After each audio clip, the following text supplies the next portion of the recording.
Welcome friends. இன்றைக்கி நம்ம ரெட்டோ ரெசிபீஸில் சட்டுன்னு செய்யக்கூடிய ஒரு வித்தியாசமான டிஃபன் ரெசிபி தான் பார்க்க போகிறோம். டெய்லி பண்ணுற அதே இட்லி தோசையை கொடுத்தா போர் அடிக்கும்னு சொல்கிற குழந்தைங்களுக்கு இந்த மாதிரி செஞ்சு கொடுத்து பாருங்கள், தட்டை உடனே காலி ஆகிடும்.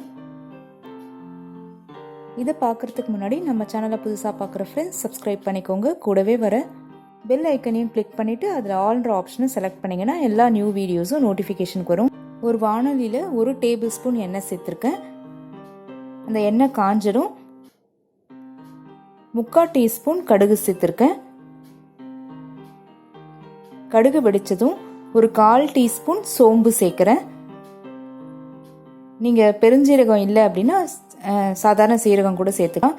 ஒரு பெரிய வெங்காயத்தை பொடி பொடியாக நறுக்கி சேர்த்துருக்கேன்.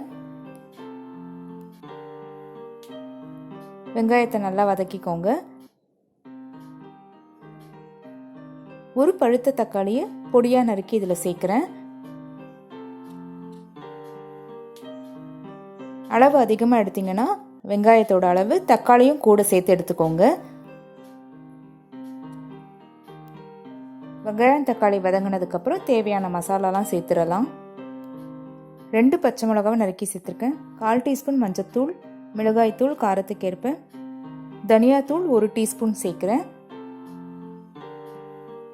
இது இந்த மசாலாக்கு ஏற்ற மாதிரி நான் சேர்த்துருக்கேன். அதிகம்னா நீங்கள் எல்லாத்தையுமே கூட சேர்த்துக்கோங்க.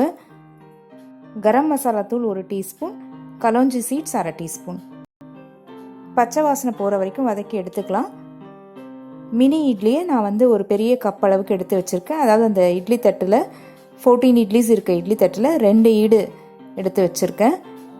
இது 2லேருந்து 3 பேர் சாப்பிட்ற அளவுக்கு இருக்கும். எல்லாம் நல்லா வதங்கினதொடனே தேவையான அளவு உப்பு இந்த மசாலாக்கு.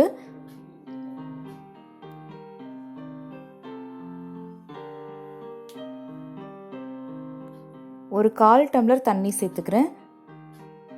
கொஞ்சம் கிரேவியாக இருந்தால் நம்ம இட்லி சேர்த்த உடனேயே சூப்பராக இருக்கும். இந்த மசாலாலாம் உடனே அதில் சார்ந்துடும்.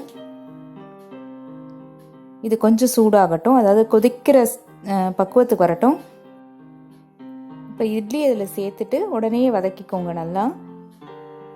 மினி இட்லி தான் இருக்கணும்னு இல்லை, நீங்கள் சாதாரண இட்லியை கூட சின்ன சின்னதாக க்யூப்ஸாக கட் பண்ணிவிட்டு இந்த மாதிரி சேர்த்துக்கலாம்.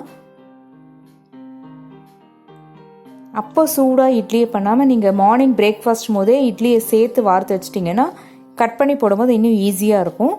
கொஞ்சம் அது ஹார்டாக கூட ஆயிருக்கும், ரொம்ப சாஃப்டாக இல்லாமல் கிறிஸ்பாகவும் வரும்.